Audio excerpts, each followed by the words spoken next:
Hello Internet, I am the hero of Julios, once again with another One Piece chapter summary. This week's chapter is chapter 1028, Brachiosnacus. It's a little hard to pronounce at first, but once I figured out what it was saying, that was easier. Art this week is a color spread, which is always super cool. I particularly love this one because there's just a ton of video game references in it. Especially for those of you who play Smash Bros., the recent announcement of Sora lines up really cool with the Straw Hat Pirates as various video game characters. You got Nami and Usopp on the sides of the screen with their controllers, and it looks like they're playing 8-player Smash, because you see Jinbei as Mario, Frankie's Donkey Kong. Luffy, I think, I'm going to say a Street Fighter reference, I want to say. Zoro, obviously, dressed like Link. Not exactly sure about Brook and Robin. And Chopper, I I want to say it's a Dragon Quest reference more than a Pokemon reference, but it's still cute. It's still really cool. I enjoyed looking at it, but you're not here for my opinion on art. You're here for the chapter itself. So the chapter starts off with CP0 kind of being the peanut gallery that they have been this whole time. They're talking on the phone about whether or not Luffy and Kaido's battle is, going in either direction's favor. The current score of the battle is 12,000 Kaido's forces versus 8,000 in Luffy.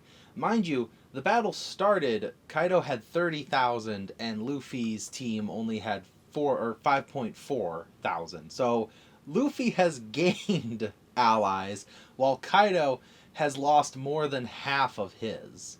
And as we've seen from, the recent few chapters, Kaido, while numbers are an important thing, Kaido has lost his power players, while most of Luffy's are still up and at him. The other end of the phone is Rob Lucci, and you see Stussy and Kaku in the background. Kaku is asleep. I don't know if that has any significance to do with anything, but he seems like super chill about this.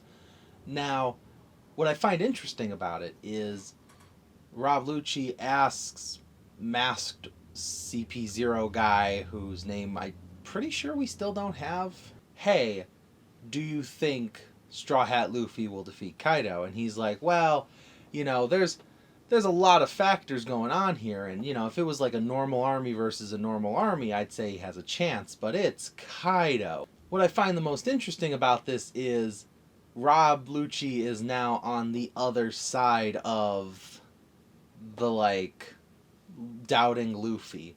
He was like the star child, leader of CP9, the most powerful world government assassin that has ever hit this side of the West Blue, and he lost. Nobody thought he was going to lose. And now he's on the other end of listening to someone saying, well, Luffy doesn't have a snowball's chance, and Lucci's sitting there just like, actually he does. So whichever way this goes, capture Nico Robin. And we do get a brief moment of Robin and Brook running together. It's nice to see that Robin's back on her feet, so if nothing else, she's at least gotten enough of a breather from her Black Maria fight to get back into it. We don't actually see her doing any attacking. Brook seems to just be protecting her, but it's nice to see her up and at him. The only other minor thing that happens, if you can even call it minor, is the situation with Onigashima floating and bringing about the doom of thousands, if not millions, of people. And Momonosuke has been left alone because Yamato has decided she's going to go take care of all the weapons and explosives that are on Onigashima. I don't exactly know what she means by that. It could just be with her, with her powerful wolf fire, that she could just destroy the weapons and explosives. Even if they explode on Onigashima, it's not enough to explode the island of Onigashima. I don't think Kaido would be dumb enough to keep that many weapons on one single spot. Even if the impact causes an explosion of that caliber, that's both the impact plus the weapons. This would be just the weapons. And even if like a shatter, like a piece of Onigashima breaks off, it might be a Noah situation where like a big piece shatters and it's heading towards the fire festival, and as Momo is stopping the big part, Yamato jumps off and just gets rid of the debris. So whatever she does, it's going to help. But the big problem here is Momonosuke still can't summon the clouds. He is trying his best. He's trying to summon the fire, and it's like that scene from the Spider-Man movie with Tobey Maguire where it's like he's trying like 18 different ways to move his hands to just summon fire. So far, no. My guess, still in the prediction of right before it hits Onigashima, boom, he's got it, and, you know, it's One Piece. We kind of have an idea of where it's going to go. A nice little plus, though, is we finally get to see Yamato's full wolf form. And also, briefly, you see in a panel, there's the Heart Pirates. We at least see 2 members. I'm pretty sure that's Jean Bart. And then I'm blanking on who the other guy is. But, so either she's just running past them and they're, you know, just being like, whoa, that's a big wolf. Or maybe they're going to help her? Whatever happens, you know, that's kind of the situation with those 2. We have no update on Luffy's fight with Kaido. Instead, we get an update on Sanji's fight, and this is the bulk of the chapter. So, Sanji and Queen are going at it, you know, rapid fires, while Queen's shooting lasers left and right and throwing punches, and Queen's goal is to capture Sanji and just force him to tell him the secrets of Germa 66. Sanji's goal is to never hear that name again. So you can see why these 2 might not be big, you know, fans of each other right now. But in true One Piece fashion, Queen decides to show Sanji the true power of a brachiosaur by going into his full brachiosaur form, stretching out his body end to end, and then launching his neck/tail in the form of a giant snake, leaving his big torso behind, and just coiling around Sanji. As brachiosaurs do. And it's actually pretty intimidating, because as Queen is putting the squeeze on Sanji, he even tells Sanji the most advanced armament haki users have found their bones broken by this technique. And while, you know, Sanji does have armament haki, we know he specializes in observation.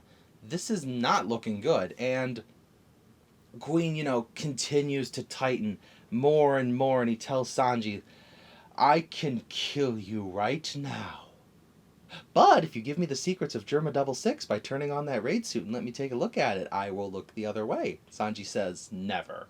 Very well then. And he continues to squeeze, and he turns back and looks at his torso and says, watch this. You know, most people, if they did what I did, they would leave behind that useless, like, body part. But I'm a smart dude. And you see these, like, shoulder-mounted missiles come out of the brachiosaur body. And he says, once I activate these what was it? The brachio lasers. He's like, once I activate the brachio lasers with my voice command, and then the brachio launcher just blasts into him.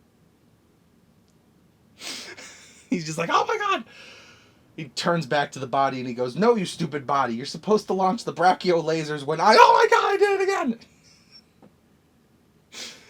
And this is enough to get Queen to let go of Sanji, as he sort of like reunites with his body of like, okay, that was not exactly as planned. Now, let's give credit where it's due. Those brachio launchers were strong enough to hurt Queen. Like, hurt Queen enough to make him, you know, loosen his grip on Sanji. So, this is nothing to blow wind at. However, as Queen is reuniting with his body, Chopper, who has been watching all of this in horror, calls out to Sanji, and so here's like the weird good news, bad news. The good news is Sanji can still move. The bad news is every bone in Sanji's body is broken, and Sanji can still move. This causes a realization inside of Sanji. having put on the raid suit, and since then his body's felt weird. Sanji's starting to realize that he may have awakened some latent Germa 66 powers that he really didn't want to have. This is kind of funny to me because this is like, I think this is the first time I've ever seen an anime protagonist be like, "Oh no, I have new powers. I do not want this." So we're going to have to see where this goes, because Queen, tries to finish Sanji off while he's still putting pieces together, and the sword that he swings just shatters. Sanji's not even using haki right now. What could have happened is whatever his mother did to prevent Germa 66 from changing Sanji's DNA, what it could have done was, instead of stopping it completely, it might have just delayed it and allowed it to incubate, giving Sanji maybe the potential to be more powerful than his siblings. Now, granted, Sanji doesn't want this, but if maybe Chopper takes a look at him, says like, "Hey, this is because of that," and Sanji like realizes, "Hey, this power-up came from Mom, not from Dad," he may be a lot more chill with it. We'll have to find out in the next few chapters to come. There doesn't seem to be a break next week. If there is, I read it wrong, but as always, we'll always wait on bated breath and enjoy ourselves until then. Thank you for watching as always, and I will see you in the next video. This is the Hero of Julios, Xing out.